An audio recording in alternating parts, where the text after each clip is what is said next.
Hello, and a very warm welcome to GlobalSBM Business Talk.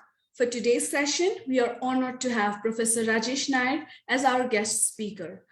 Professor Rajesh Nair Professor Rajesh Nair is an inventor, product designer, and an entrepreneur with more than 25 years of experience in multiple startups. He served as professor of practice in innovation and entrepreneurship at Asia School of Business, started by MIT-Sloan in Kuala Lumpur, Malaysia, and as visiting scholar at Massachusetts Institute of Technology. He is the founder of EnCube Labs, an educational startup focusing on building grassroots ecosystem in innovation and entrepreneurship in underserved community. His research is in developing ways to catalyze innovators and entrepreneurs in communities and to build local entrepreneurship ecosystem. He has conducted transformational workshop in India, United States, Malaysia, East Timor, and Vietnam. Professor Nair is a teacher and practitioner of design thinking process. He is also the founder of a nonprofit organization, Tech Top Trust, that promotes innovators and entrepreneurs among Indian youth since 2006. So without any delay, let's welcome Professor Rajesh Nair. Prof Raj, the stage is all yours. Oh, thank you so much, Fashav. Good morning. Here it is morning. I'm outside Boston, and it is minus 10 degrees outside. See, so good morning from here, and I see there's quite a lot of folks online and from all over the place. It looks like. So I will start with I see there are a lot of students on the call. And one of the questions that most of the students ask is, how do I become an entrepreneur? Can I become an entrepreneur? Or even, do I have the ability to go do all those things? And my answer to you is absolutely yes. You have it. And this has been my study of research at MIT and at Asia School of Business. So let me see if I can share my screen. There we go. So this has been my work for the last 9 years to see, can you transform the thinking of children and youth to become innovators and entrepreneurs? And if you can do that, can you scale it so that over time you can create a million entrepreneurs across the world? So with that, in the last 2 years with COVID, the world has lost almost 1 billion jobs across all over. Now the question is, how are we going to create these jobs in the post-COVID world? We could think about creating jobs by creating, say, factories and such, but factories cannot come up till the demand comes up. To create a factory job, to set up a factory, build a business, and to create a job, it costs about $100,000, $50,000 to $100,000 each to create that job. But entrepreneurs can create these jobs at a much lower cost. Also, in the last 50 years, by this Kauffman Foundation study, which has shown that last 50 years, startups have created new jobs consistently, and existing companies have been primarily negative job creators. So each time there is a market crash, you can see they kind of lay off a whole bunch of people and then they restart all over again. So yes, entrepreneurs create jobs, which kind of we all knew that. So there is nothing new there. But the real question is, can entrepreneurs be made? And this has been my research question and my research work for the last 9 years. Primarily, when you look at an entrepreneurship program anywhere in the world, they primarily focus on a few people who say they want to become an entrepreneur, or someone who says they have the desire to start something, or I have a technology, or I have a solution, whatever, and help them start their companies. But my focus primarily was on the larger majority, which is never focused on, like almost any kid in any school, any college, who go about thinking, I should grow up, get a job, settle in, and that is all I can do. How do you start to change their thinking to take up entrepreneurship? And the interesting thing is, if you can do that, you can transform communities and even nations, because entrepreneurs can create these jobs. In a university, you have students. Some of them aspire to become entrepreneurs, some of them become student entrepreneurs, and some of them become experienced entrepreneurs. When I did this initial study a few years back, we found that the conversion ratio from students to student startup entrepreneurs is about a few thousands to one. So if you go to a university and say how many students graduated in the last 10 years, how many students started a company while they were students, and you get a number in a few thousands to one. And that is way well below potential. So at MIT, it may be 100 to 1, or even down to 50 to 1. And how do you bring that ratio much better? So in MIT, it creates about 250 startups a year. Those are the official ones. Then you have this unofficial ones where these students starting startups in their hostel rooms and dorm rooms, like Dropbox and companies like that. And that forms another 200 or so. So you have about 400 to 500 startups every year, almost creating jobs for several tens of thousands of people almost every year. Okay. And imagine if you can actually do that, bring that into a university that can completely transform the university as well as a nation. So my work primarily has been on pre-entrepreneurship. So after they say they want to start a company, there is already people working in it. My job was to see how do you transform the thinking of a youth or a child to bring her to a point where she says, I think I want to start a company. I want to be an aspiring entrepreneur. So a pre-entrepreneur is somebody who we have built the skill set and mindset, and also the confidence and aspiration to take the path of entrepreneurship. So the framework I created over the last 9 years, over almost about 100 or so workshops across the world, was you start with what I call zeros. Zero just means uninitiated, almost the 99.99% of the students everywhere. And first make them into makers. Makers are the ones who you can build their creativity, curiosity, and they have to create things with their hands, where they need to learn mechanical design, spatial design, electrical design, coding, and create products on their own. So how do you build the curiosity, the confidence to take these kind of things, and self-learning skills? They need to go figure out things on their own. So I created these 48-hour programs. The 48-hour program is primarily in 48 hours. I work with these students. This is in Kuala Lumpur, high school kids, and teach them mechanical design, electronics, and coding, and they actually create a product in 2 days.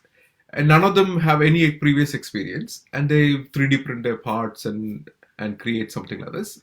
And stuff like, and these are 13 and 15-year-old children who created something like a messaging wand, where if you can just swing it, it'll turn on the lights, so it actually has a message. They figure it out on their own. And this is in Ho Chi Minh City, where these children were creating robots that kicks a ball and goalpost that scores goals.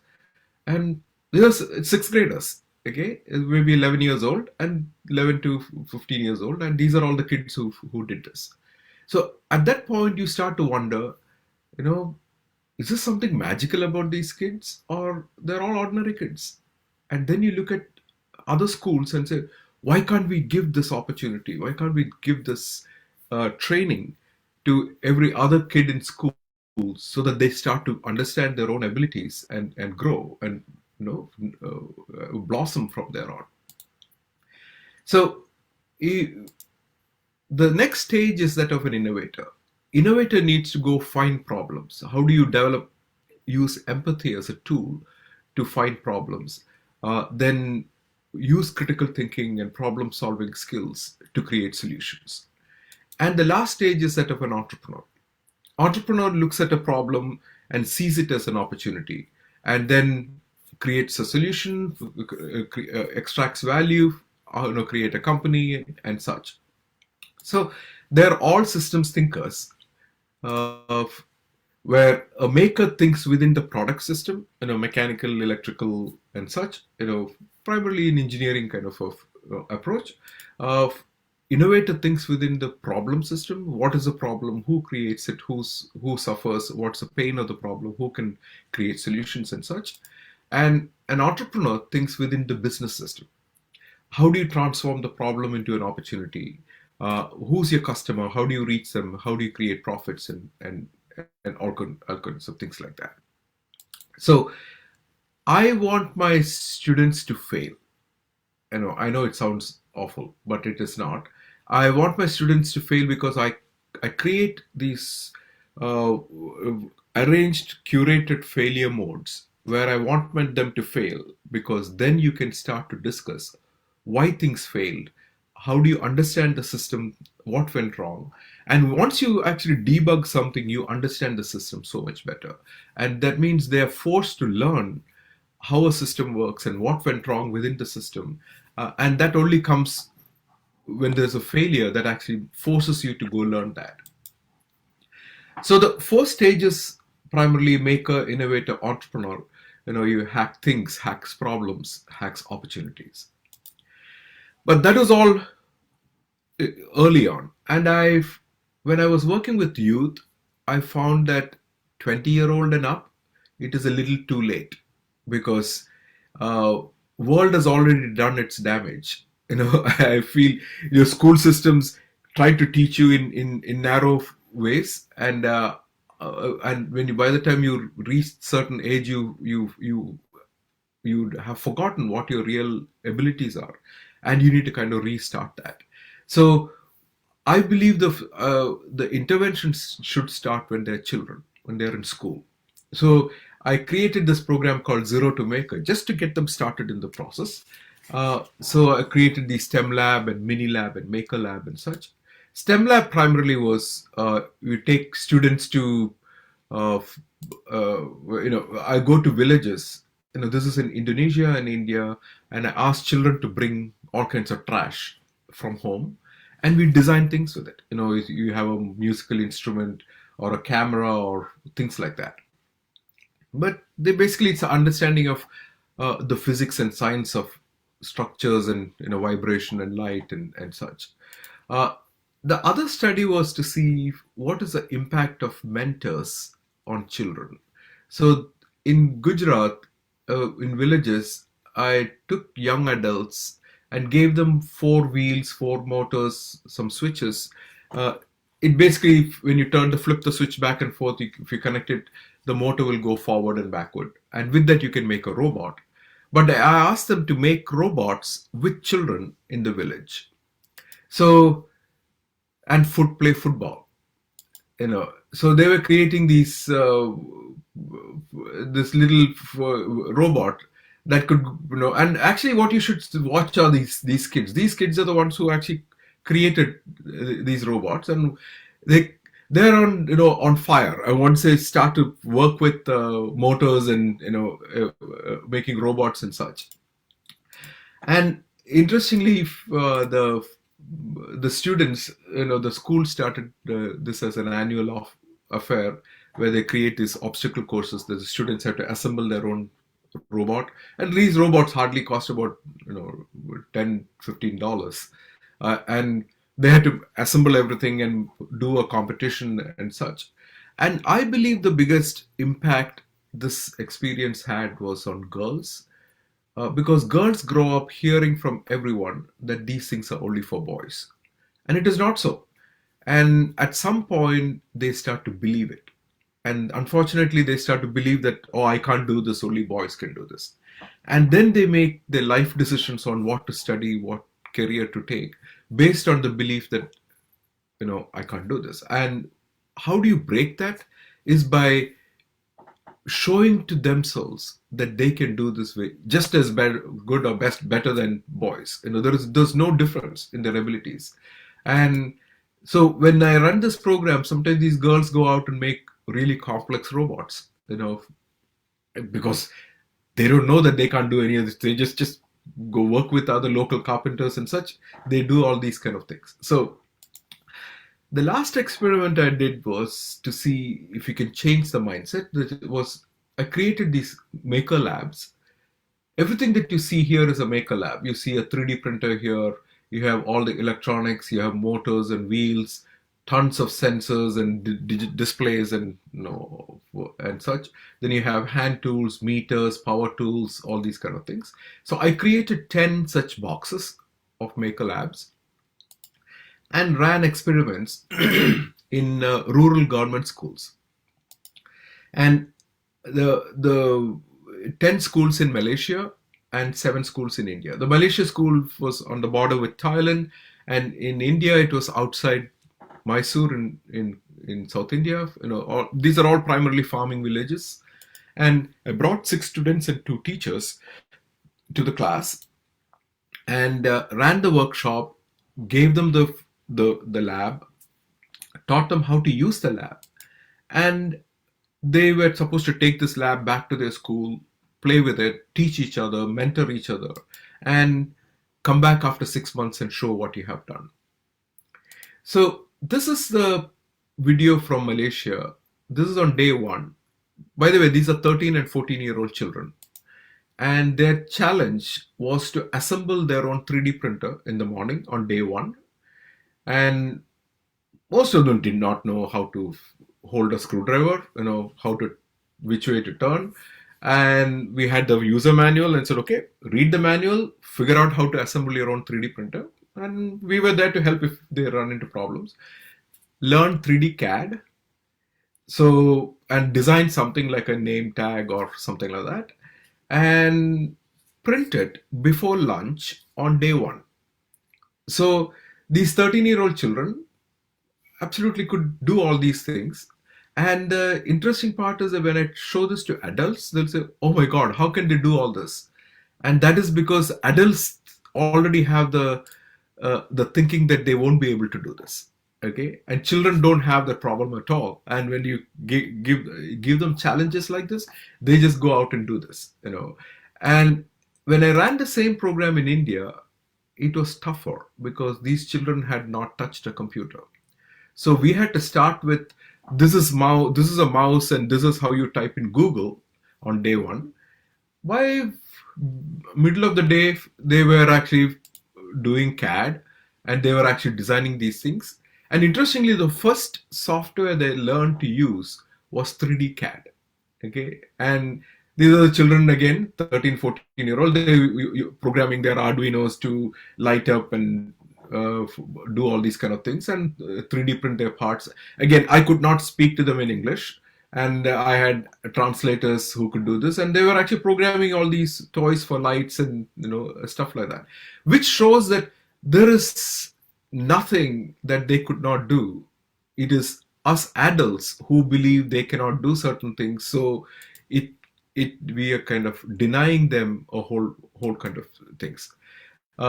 Now, on contrast, I also did the same thing at Phillips Exeter Academy. This is in New Hampshire. This is where Mark Zuckerberg studied, by the way, Facebook founder, and it is $80,000 a year to study high school. And these children are, of course, from very wealthy families. They all have their iPhones and iPads and everything else.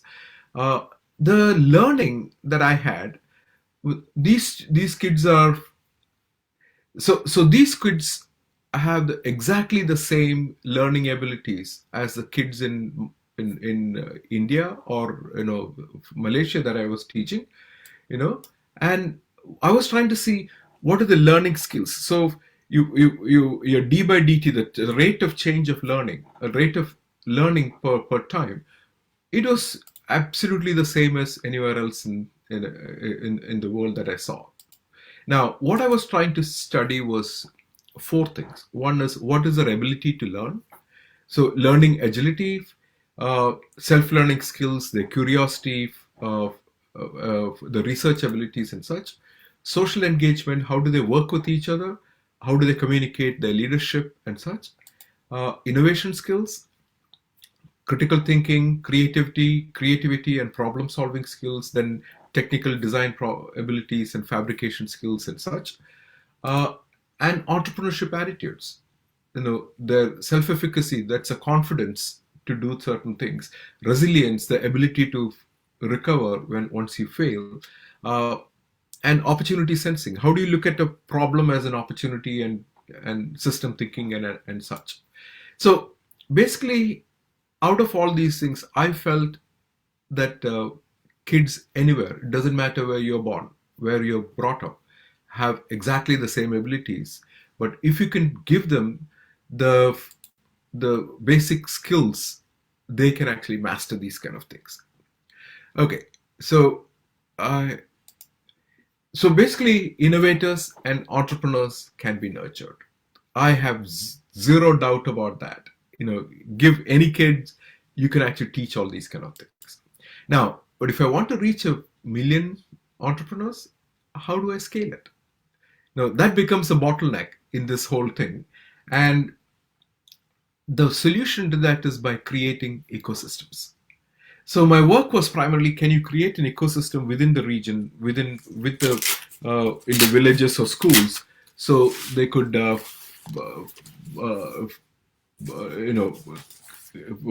they could actually create more innovators and entrepreneurs within the community. So the first experiment I did was in a small college in India, in South India, where I took 50 students and taught them for 5 weeks, every day for 2 hours after the college is over, and the same process that I just showed, but I just took them through multiple iterations. And this is a picture from 2014, where we had about 13 or so, or 23 of the students in there, and 11 of them did their first startup. So out of the 23, out of the 50, 24 students did their first startup in the first year. That means you can actually bring down the conversion ratio to 2 to 1. Okay.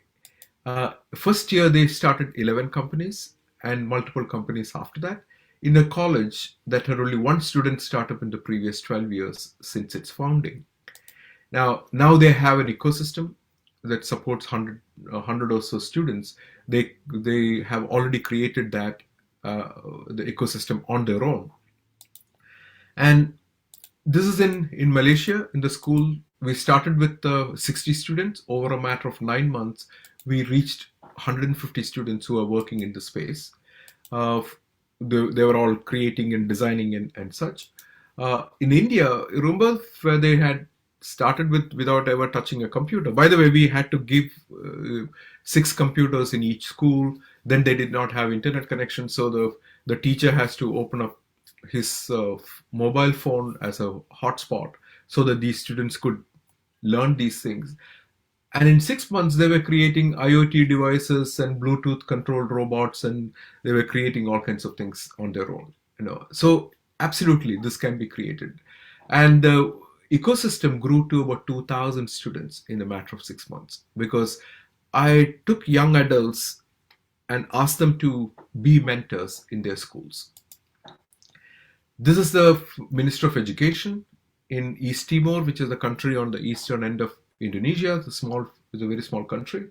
And that's a lab I set up with the UNDP there, where I brought young adults, taught them all these things, design and creation, and how to solve problems, took them out into the farms and fields to find problems and solve these problems. And now these young adults are teaching in schools. So thereby, you're actually increasing the number of students, number of children who have been exposed to these things. So of course, over the last 2 years, because of COVID, we could not run these workshops in person. So I was running it online, where we would send out kits of all these electronics parts to students sitting in their homes. all across. So this is in Indian Institute of Technology, where I sent out these things all across India. And I ran the workshop sitting here, where they were designing with things and learning to create products and finally learning to learn. And that is primarily the thing. And same kind of workshops I ran in South Africa, where this is me sitting in this chair, from a picture from Cape Town, and this is for school kids. And currently, I'm working in communities, primarily in the US, in poorer communities, to see how do we change the mindset of children, so that they can grow up and aspire to become something larger, and slowly start to break what their society deals them. Because most of these kids grow up and they want to be what they see around them. Unfortunately, what they see around them is not the best. And how do you change that? Is to change their aspiration to look for something larger. And for that, you need to build their confidence to do that. So I did about 100 or so workshops around the world and set up these ecosystems in 21 places. So this is what I've learned. We are leaving behind millions of kids who we don't give them the opportunity to even realize their own abilities. So we take them through these schools and colleges where they're given just the basic things to learn, and they kind of they haven't recognized how much more abilities they have. Catalysts, mentors are the catalysts. One mentor can reach 10 kids, and 10 kids become mentors and reach 100 kids. So you can actually grow really fast. And early intervention is absolutely critical. You need to reach them when they're children, not when they're in their much young adults, because it's so much easier to transform when they're children than when they're adults. So currently we do these workshops, like you teach a seed group of students, give them maker training, make them into mentors, and they start to mentor new people who are coming in, train them in innovation and entrepreneurship, and they also start to influence others, and you're slowly starting to create an ecosystem. And that would create employability, startups, and people even go for higher education and such. Now in programs I'm working in other countries, we work with universities where you train university students to do all this and use them as mentors to reach schools around them. So we can actually have a hub and spoke model, thereby start to create a regional transformation in these places. We all know what SDG, Sustainable Development Goals of UN. And interestingly, there are 17 challenges that they have identified. But every single challenge requires an innovator and an entrepreneur to solve problems. And I believe the SDG 0 is to create these innovators and entrepreneurs. And if we can create that, then other SDGs could be solved. So with that, this is my goal, to reach 1 million entrepreneurs from underserved communities, and primarily places where they don't have a lot of resources, as well as people don't, it's forgotten and left to themselves, the primary most of these communities, and how do we start to change them? And with that, I can take any questions. If you have any questions, I can take that.